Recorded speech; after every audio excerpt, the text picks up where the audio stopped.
الف اللہ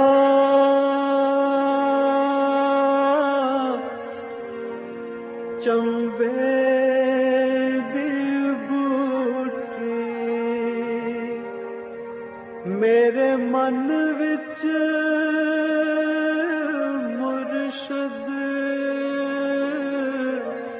لائی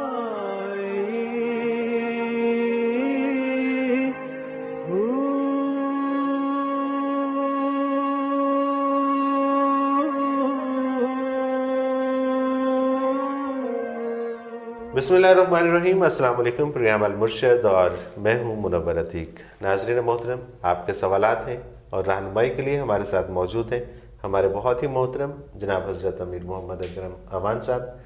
آپ سلسلہ نقشبندیہ اویسیہ کے شیخ ہیں، مترجم قرآن ہیں، مفکر قرآن ہیں، شاعر ہیں، ادیب ہیں، بہت سارے حوالے ہیں آپ کے تعارف کے۔ حضرت جی بہت شکریہ، آپ نے وقت دیا۔ پہلا سوال شامل کرتے ہیں، جنید احمد ہیں راہ والی کینٹ سے، کہتے ہیں قرآن پاک میں ہے کہ دین میں کوئی زبردستی نہیں، پھر ہمارے بزرگ ہم سے زبردستی کیوں کرتے ہیں کہ نماز پڑھو اور روزے رکھو وغیرہ؟ بڑا عجیب سا سوال۔ الحمدللہ رب العالمین والصلاة والسلام علی حبیبہ محمد وآلہ وصحبہ اجمعین۔ اعوذ باللہ من الشیطان الرجیم، بسم اللہ الرحمن الرحیم۔ یہ عجب ستم ظریفی ہے کہ ہم عربی کو اردو میں سمجھنے کی کوشش کرتے ہیں۔ صحیح۔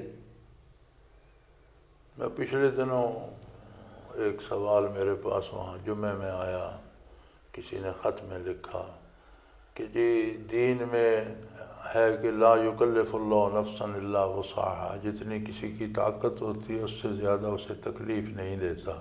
صحیح۔ تو لوگ تو ایسی ایسی بیماریوں میں مبتلا ہیں، بندے غریب ہیں، کینسر ہو گیا، اس کی کینسر کی طاقت تو اس میں نہیں۔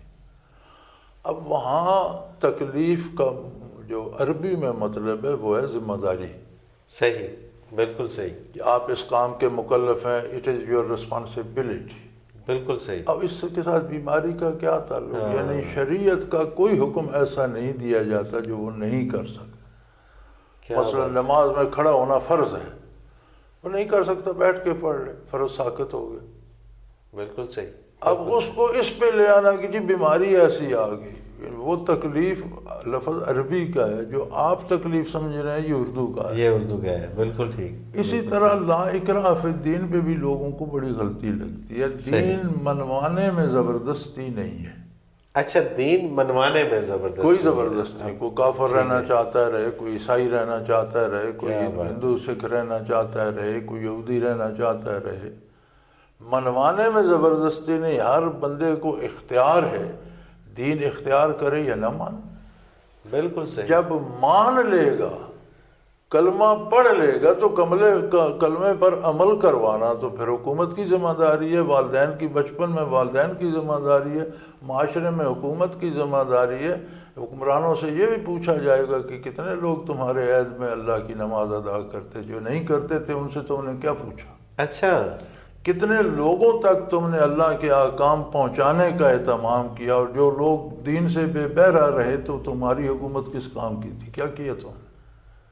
اچھا، یہ سوال حکومت سے ہوگا؟ بالکل ہوگا، جو بھی حکمران ہوں گے ان کی ذمہ داری میں شامل ہے۔ 21 کروڑ بندوں کی جواب طلبی دینی ہوگی انہیں، لوگوں کے رزق کے بارے دینی ہوگی، تم نے ان کے رزق کے وسائل کا کیا کیا، عام آدمی کو کیا فائدہ پہنچا، تم نے ان کی تعلیم کے، ان کے جتنے حقوق بنتے ہیں حکومت پر، سب جواب طلبی، اس میں دین بھی ہوگا۔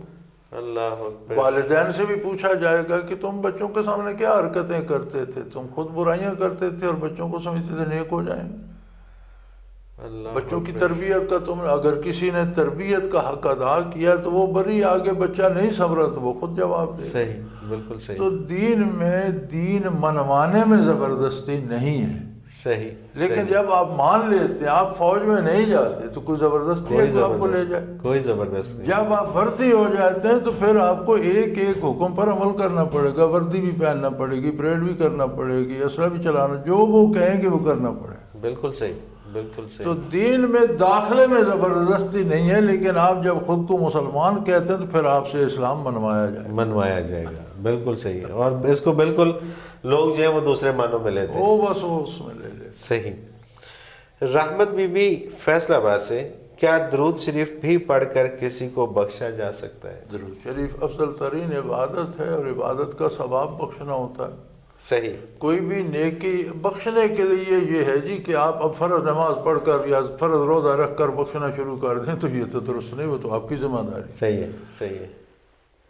کوئی بھی عبادت جو نفلی کی جائے اس کا جو ثواب حاصل ہوتا ہے وہ آپ کی اپنا بیلنس ہے، آپ خود رکھنا چاہتے ہیں، کسی دوست کو دینا چاہتے ہیں، ماں باپ کو دینا چاہتے ہیں، کسی کو دیں، اسے دے دیں۔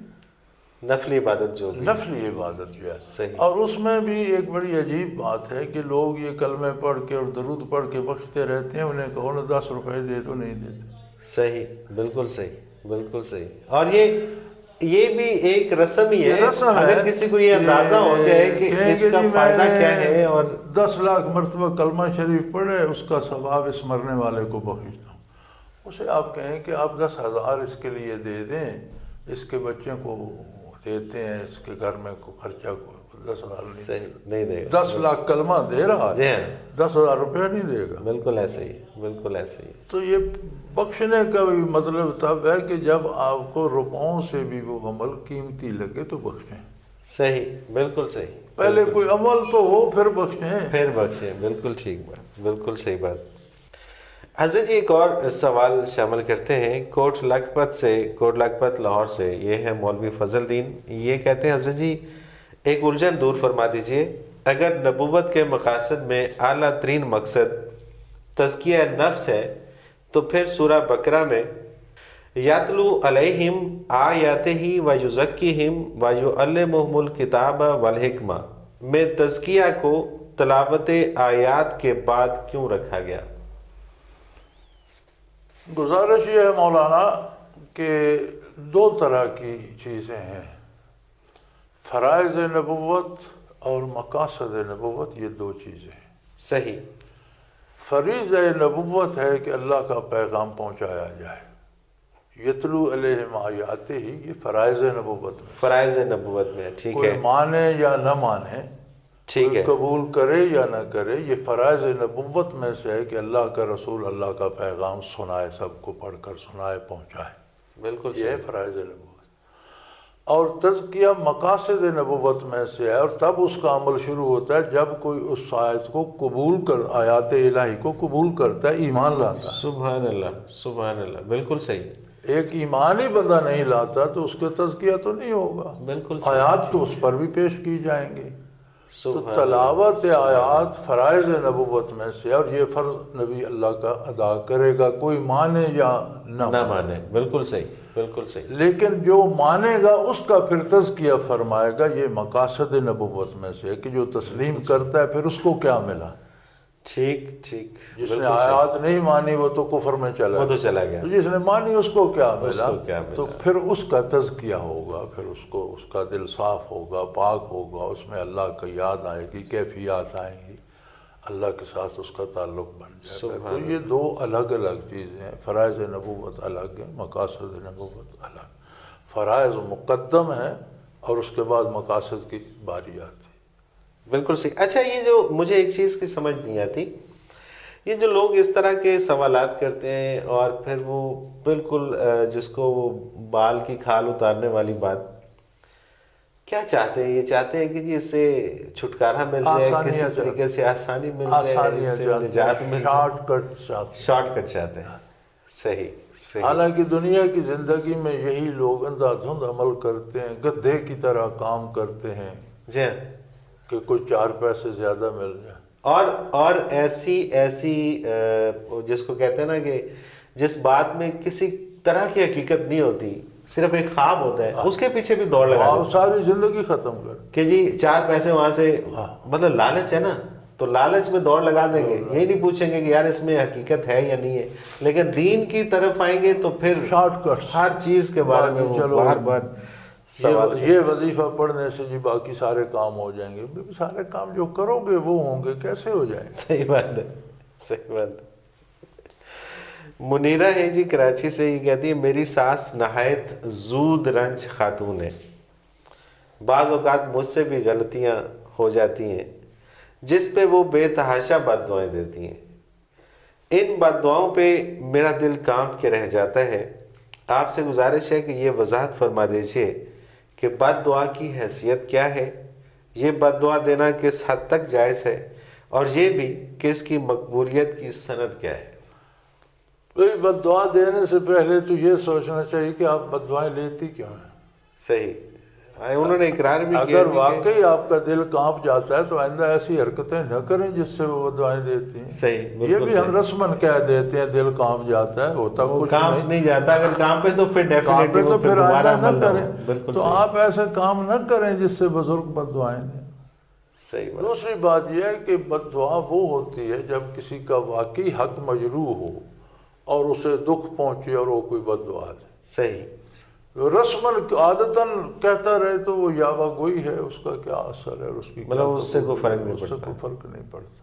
صحیح ہے. لیکن دونوں پہلو واضح کر دوں کہ بد دعائیں لینا بھی نہیں چاہیے. لینا بھی نہیں کچھ چاہیے. کرتی ہیں تو دیتی ہیں. وہ کہتی ہے نا جی کہ مجھ سے بھی غلطی ہوئی تو غلطیاں نہ کریں. اگر دل کانپ جاتا ہے تو غلطی ہوگی تو دوبارہ وہ غلطی نہ کریں. نہ کریں, اور اس میں ایڈجسٹ ہونے کی کوشش کریں کہ آپ ان کے مزاج کو سمجھیں. اصل یار بنیادی مصیبت جو ہے نا وہ یہ ہے کہ جب شادی ہوتی ہے تو بیوی کہتی ہے یہ اس کے ماں باپ ہے, وہ کہتے ہیں یہ اس کے, یار یہ اس کے کہاں سے آ گئے.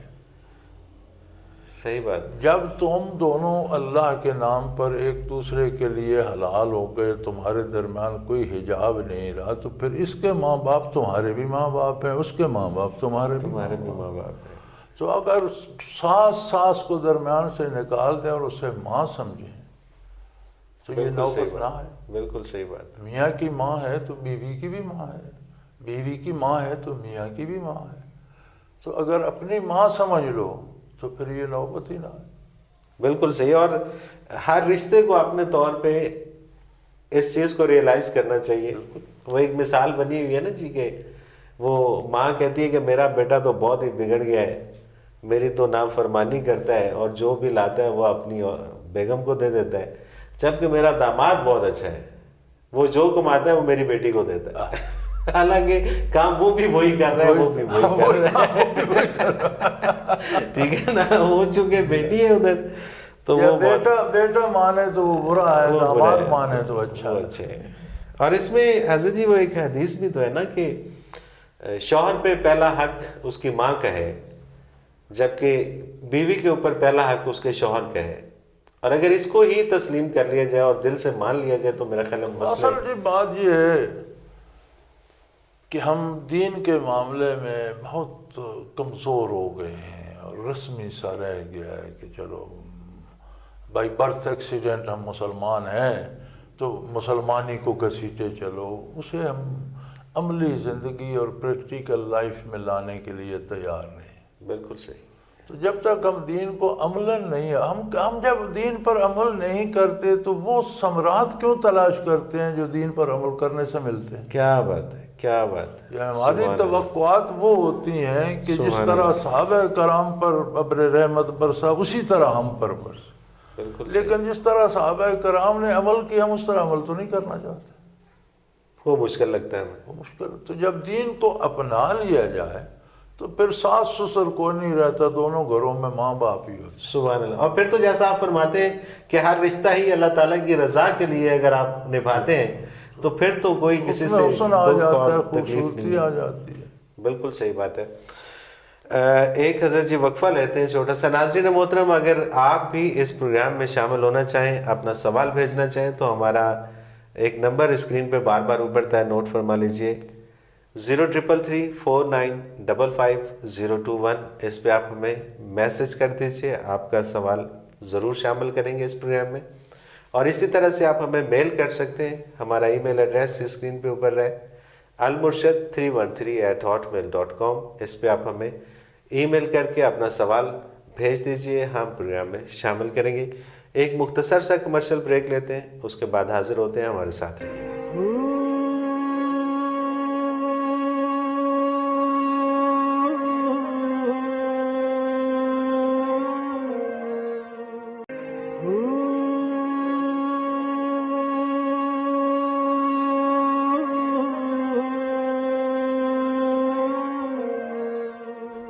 پروگرام میں ایک بار پھر خوش آمدید ناظرین. آپ کے سوالات ہیں اور رہنمائی کے لیے ہمارے ساتھ موجود ہیں ہمارے بہت ہی محترم جناب حضرت امیر محمد اکرم اوان صاحب.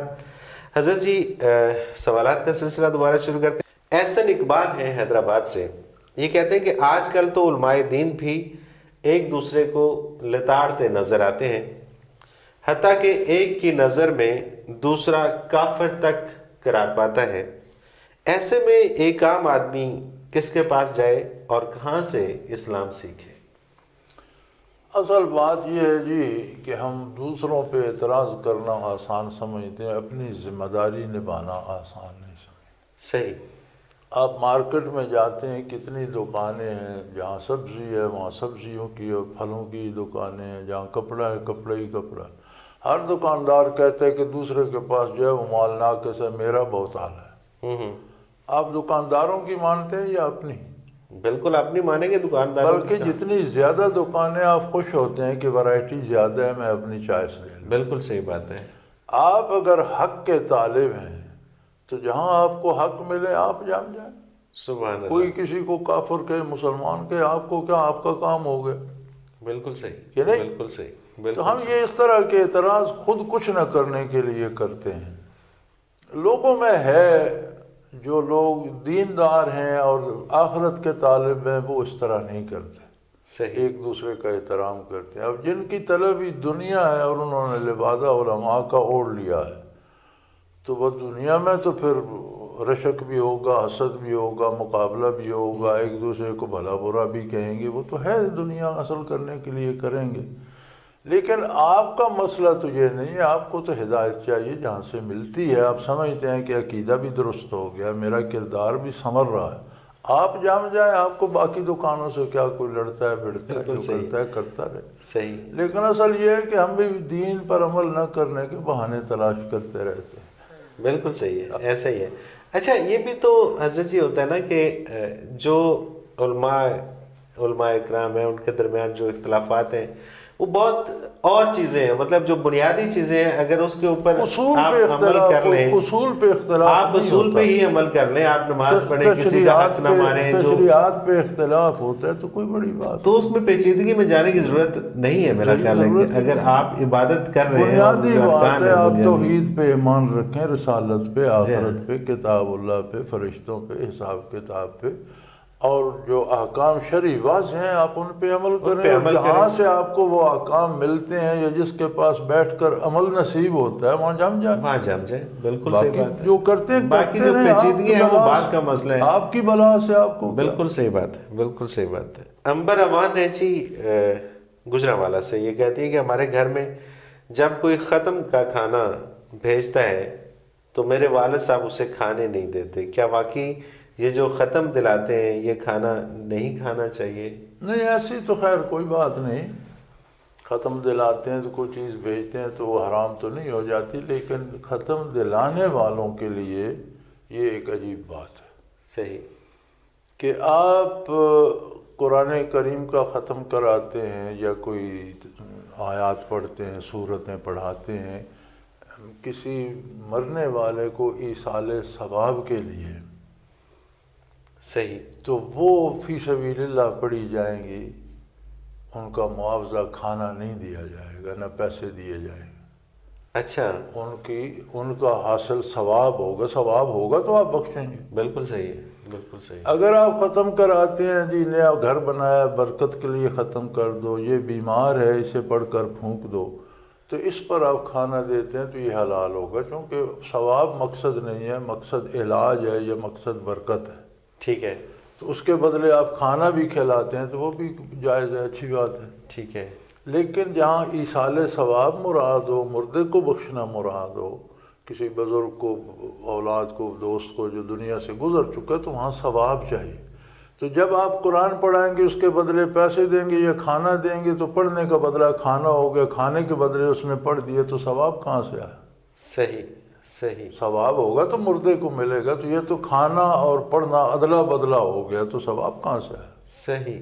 اچھا اس میں اگر یہ نیت نہ ہو، اگر گھر میں کوئی مہمان آتا ہے یا اگر 4 لوگ آ جاتے ہیں، ظاہر ہے میزبان کی یہ ذمہ داری ہے کہ ان کو کھانا کھلائے، لیکن اسی ذمہ داری میں اگر اس کو یہ اس کے ذہن میں نہ ہو کہ یہ میں نے عدلے کا بدلہ کر رہا ہوں، صرف وہ مہمان بات نوازی ذہن کی کی حد نہیں تک ہے، ہو۔ بات ذہن کی نہیں ہے، بات یہ ہے کہ جب آپ پڑھنے کے لیے بلاتے ہیں وہ مہمان نہیں آتے۔ صحیح، مہمان کا آنا اور بات ہے، آپ کا بلانا اور بات ہے۔ صحیح، یا تو پھر ایسے لوگوں کو بلائیں جو کھانے پینے سے بے نیا کھانا گھر سے کھائیں آپ کے لیے پڑھ دیں، یا پھر خود پڑھیں۔ صحیح۔ خود تو ہم پڑھتے نہیں نا جی، مسئلہ تو سارا یہی ہے نا کہ خود اگر پڑھ لیں تو پھر تو ضرورت نہیں نا ہے۔ ہم نے تو وہ سارے کام دوسروں کے ذمہ لگا رکھے ہیں، پیسے دے کے جاتے ہیں، جا کے حافظ صاحب کو پیسے دیتے ہیں اور قبر بتا دیتے ہیں کہ اس پہ جا کے بچے نے جا نہیں، کے وہ پڑھوا اگر دیجیے نفع گا۔ نقصان ہوتا ہے تو مرنے والے کو ہوتا ہے کہ اسے کچھ نہیں ملتا، صحیح۔ آپ ایک رسم پوری کر دیتے ہیں۔ صحیح۔ کھانے والوں کو موج ہے، کھائیں، کھانا کو نہیں وہ آرام۔ کھانا کھل جاتا ہے، بلکہ وہ کہتے ہیں بندے کھل جاتے ہیں، کھانا تو نہیں کھلتا، وہ تو وہیں پڑا ہوتا ہے۔ شہنیلا منڈی بہاؤالدین سے، شہیلا ہیں یا شہنیلا ہیں، میں صحیح نام شاید اگر غلطی ہو تو معاف کر دیجیے گا۔ جب حساب کتاب قیامت کے دن ہونا ہے تو پھر قبر میں پہلے سے عذاب و ثواب کیوں شروع ہو جاتا ہے؟ اور اگر قبر میں عذاب و ثواب شروع ہونا ہوتا ہے تو پھر قیامت والے دن نئے سرے سے جزا و سزا کا فیصلہ کیوں کیا جائے گا؟ حساب کتاب اور اس پر سزا و جزا یوم قیامت ہوگی۔ صحیح، جب کوئی دنیا سے مرتا ہے تو قیامت تک وہ برزخ میں یا ایک آپ سمجھ لیجئے انتظار گاہ میں ہے، ویٹنگ روم میں ہے۔ صحیح، بالکل صحیح، اب اگر فرسٹ کلاس پیسنجر ہے تو اس کا ویٹنگ روم بھی فرسٹ کلاس ہوگا، صحیح ہے، سیکنڈ کا ہے تو ویٹنگ روم بھی سیکنڈ ہوگا، تھرڈ کلاس کا پیسنجر ہے، ٹکٹ تھرڈ کلاس کی ہے اس کے پاس تو ویٹنگ روم بھی تھرڈ کلاس کا ہوگا۔ صحیح، اور اگر چور ہے، ڈاکو ہے، پولیس نے گرفتار کیا ہوا ہے تو اسے تو کوئی صوفے کوچ کوئی نہیں دے گا، اس کا ویٹنگ روم بھی وہی حوالات ہی ہوگی۔ تو یہ جو برزخ میں ہے عذاب ثواب، یہ انتظار گاہ میں ویٹنگ روم میں جس درجے کا بندہ ہے اس درجے کی جگہ ہے۔ صحیح، صحیح، بالکل صحیح۔ حقیقی اجر جو ہے وہ یوم حشر یوم کے حشر بعد میں ہے۔ ہونا ہے، یہ بالکل برزخ کا عذاب ثواب ایک انتظار گاہ ہے، جس درجے کا بندہ ہے اس درجے کی انتظار گاہ ہے، جو بالکل قابل احترام ہے اس کے لیے احترام کی جگہ ہے، اور جو سزاوار ہے، سزا کے قابل ہے، اس کے لیے سزا کی جگہ۔ صحیح، بالکل صحیح۔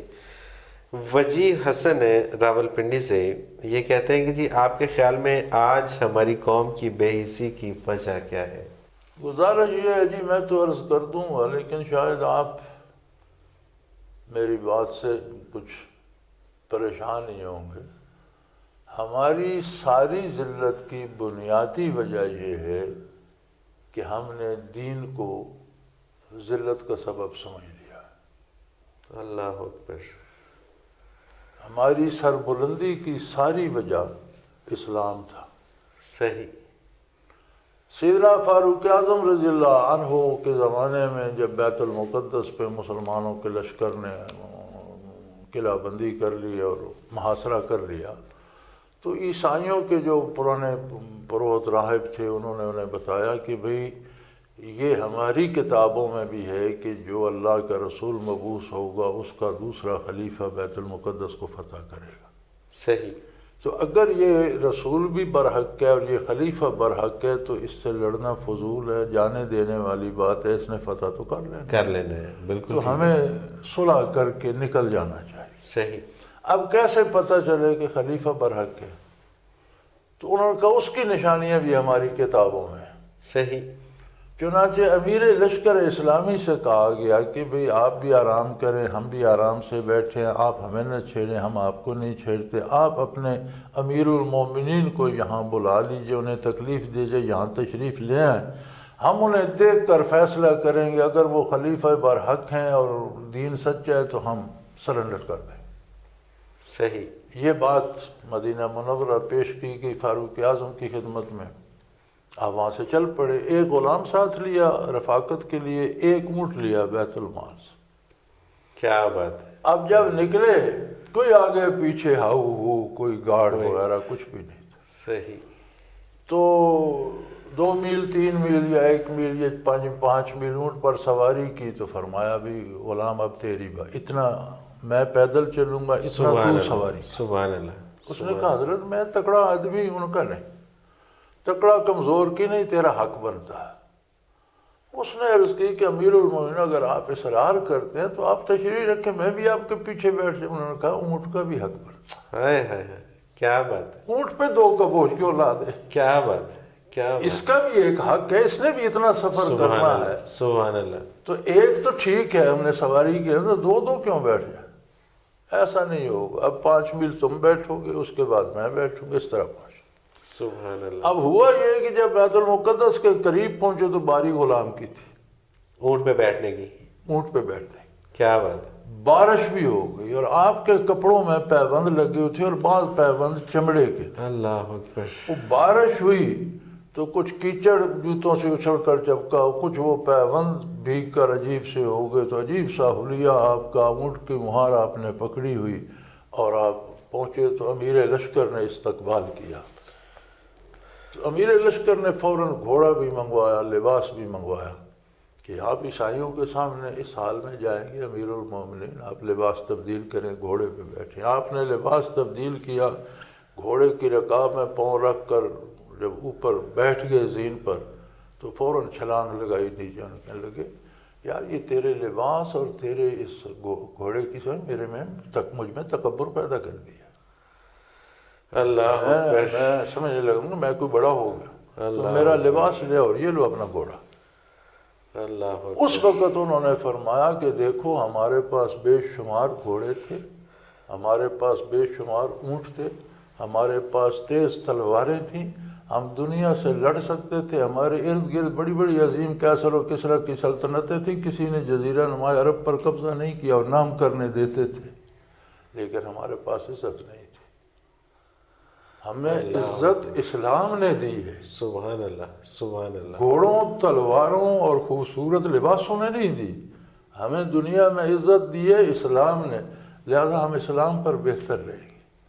تو چنانچہ جب آپ اونٹ کی مہار پکڑے ہوئے سامنے آئے، بھیگے ہوئے کپڑے، میلا لباس، کیچڑ تھپکا ہوا، تو انہوں نے کہا یہ بندہ خلیفہ دوم ہے اور یہ برحق ہے، انہوں نے سرنڈر کر دیا۔ سبحان اللہ۔ آپ اگر گھوڑے پہ اور اعلیٰ لباس میں آتے تو وہ وہاں نہیں تھا۔ اللہ اکبر، اللہ۔ تو آج ہماری ذلت کا سبب یہ ہے کہ ہم نے جو ہماری عزت کا سبب تھا اس سے ہم بیزار ہو گئے، چھوڑ دیا، اور اسے ہم نے سمجھ لیا کہ شاید یہ ہماری ذلت کا سبب ہے۔ ہم اتنے دور چلے گئے کہ ہم مسلمان ہونے کو ذلت کا سبب سمجھتے ہیں، اسلامی لباس کو ذلت کا سبب، داڑھی رکھنے کو توہین سمجھتے ہیں، عام آدمیوں میں بیٹھنا اپنی شان کے خلاف سمجھتے ہیں۔ بالکل صحیح بات۔ تو مکمل مغرب کی پیروی کرنا چاہتے ہیں تو بھی اسلام کے باہر تو ذلت ہی ملے گی، عزت نہیں، عزت نہیں ملے گی، کیونکہ ہمیں عزت اسلام نے دی تھی اقوام عالم۔ بالکل صحیح، بالکل صحیح۔ امتیاز احمد ہیں کاموکی سے یہ کہتے ہیں کیا ایک شخص کی بیعت کر لینے کے بعد دوسرے شیخ کی بیعت کی جا سکتی ہے؟ کیا اس کے لیے پہلے شیخ سے اجازت لینا ضروری ہے؟ اور کیا ہم پہلے شیخ کی دل آزاری سے بچنے کے لیے ان سے اپنی دوسری بیعت چھپا سکتے ہیں؟ اگر شیخ ہوگا تو اس کی دل آزاری نہیں ہوگی، اسے خوشی ہوگی کہ میرا شاگرد پرائمری تو اس نے مجھ سے پڑھی، اب مڈل میں چلا گیا۔ کیا بات ہے، کیا بات ہے، اگر وہ شیخ ہوگا۔ یا میٹرک مجھ سے کیا، الحمدللہ اب کالج میں چلا گیا۔ بیعت سے مراد اگر اخذ فیض و برکات ہے تو ایک شیخ جہاں تک تربیت کر سکتا ہے اس نے کی، اب یہ ضروری نہیں کہ آپ ساری عمر پرائمری میں ہی رہیں۔ سبحان اللہ۔ اس سے آگے کوئی بندہ اچھی تربیت کرنے والا ملتا ہے تو جائے، مقصد تو تربیت ہے۔ بالکل صحیح۔ اور اگر آپ کی بیعت اصلاح کی ہے تو پھر بدلنے کی ضرورت نہیں، اگر اس کے ساتھ اصلاح ہو رہی ہے تو وہیں رہیں، یا وہ فوت ہو جاتا ہے یا نہیں رہتا تو کسی اور کے ساتھ اصلاح کی بیعت کر لیں، اس میں اجازت کی اور دل آزاری کی تو بات ہی نہیں ہے۔ اور اگر اس کی دل آزاری ہوتی ہے تو پھر وہ شیخ نہیں، پھر وہ اس کی دکانداری ہے، پھر اس کی دل آزاری ہونے دیں، صحیح بات ہے، پھر اچھی بات ہے کہ اس کی دل آزاری ہونی چاہیے، ایسے لوگوں کی دل آزاری ہونی چاہیے، اس کو تو ڈسکریج کرنا چاہیے۔ جی ہاں، ایک اور جلدی سے آخری سوال شامل کرتے ہیں جی پروگرام میں۔ احمد شیر ہیں سرگودا سے، یہ کہتے ہیں بعض اوقات کوئی بہت بڑا فاضل شخص ایک بات بڑے علمی و ادبی طریقے سے کرتا ہے، وہ بات کانوں کو تو بھلی لگتی ہے لیکن دل پہ اثر نہیں کرتی، جبکہ اس کے برعکس اس سے کم تر درجے کا فاضل شخص وہی بات سادہ الفاظ میں کہتا ہے لیکن وہ سیدھی دل میں گھر کر جاتی ہے، اس کی کیا وجہ ہے؟ کال اور حال کا فرق ہے۔ سبحان اللہ۔ جو کہتا ہے اگر وہ خود بھی اس پر عمل کرتا ہے تو بات دل میں اتر جاتی ہے، کیا بات۔ اگر وہ خود اس پہ عمل نہیں کرتا تو وہ کانوں کو بھلی لگتی ہے وقتی طور پر۔ جیسے اب شعراء کے بارے میں آیا کہ فی کل وادی یہیمون و یقولون ما لا یفعلون، کہ اکثریت شاعروں کی وہ ہے جو ہر کونے میں دخل دیتے ہیں، ہر بات میں جھانکتے ہیں، صحیح، اور وہ کچھ کہتے ہیں جو کرتے نہیں ہیں، بالکل صحیح۔ تو آپ بڑے بڑے اچھے شعر سنتے ہیں اور سن کر واہ واہ کر کے بھول جاتے ہیں، ہاں، وہ اثر ظاہر دل میں آگے اللہ لگایا سوائے ان لوگوں کے، یعنی شاعروں میں وہ لوگ جو اللہ کا ذکر کرتے ہیں، عبادات کرتے ہیں، باکردار ہیں، ان کی بات میں اثر ہے۔ سبحان اللہ۔ تو اب کسی آپ ولی اللہ کی کافی سنتے ہیں، کسی بزرگ کا شعر سنتے ہیں تو آپ میں ایک کیفیت دل میں بھی آتی ہے۔ بالکل صحیح بات۔ جو بڑے سے بڑے شاعر کا شعر سنتے ہیں تو دماغ تک رہتا ہے، اس لیے کہ وہ اس پر خود عامل بھی تھے اور یہ اس پر عمل نہیں کرتے۔ یہی بات مقرر کی ہوتی ہے، جو ذہنی طور پر کہتے ہیں اس پر عمل نہیں، سننے والے بھی ذہنی طور پر واہ واہ کر کے تالیاں بجا کے چلے جاتے ہیں، ان کے عمل میں بھی کوئی فرق نہیں پڑتا۔ جو خود با عمل ہے اس کی بات ایک حد تک دل میں اثر کرتی ہے۔ بالکل صحیح۔ اور حضرت جی پھر وہی کہ پروگرام کا وقت اپنے اختتام کو پہنچا۔ ناظرین محترم، اگر آپ بھی اپنا کوئی سوال ہمیں بھیجنا چاہیں تو ہمارا ایک نمبر اسکرین پہ بار بار ابھرتا ہے، نوٹ فرما لیجئے، 033349555021، اس پہ آپ ہمیں میسج کر دیجئے۔ اگر آپ میل کرنا چاہیں تو ای میل ایڈریس نوٹ کر لیجئے، almurshid313@hotmail.com، اس پہ آپ ہمیں ای میل کے ذریعے اپنا سوال بھیج سکتے ہیں۔ آپ کا سوال ہم اس پروگرام میں ضرور شامل کریں گے۔ اس کے ساتھ ہی آپ سے اجازت چاہیں گے، منور عتیق کو اجازت دیجیے، اللہ حافظ۔ لا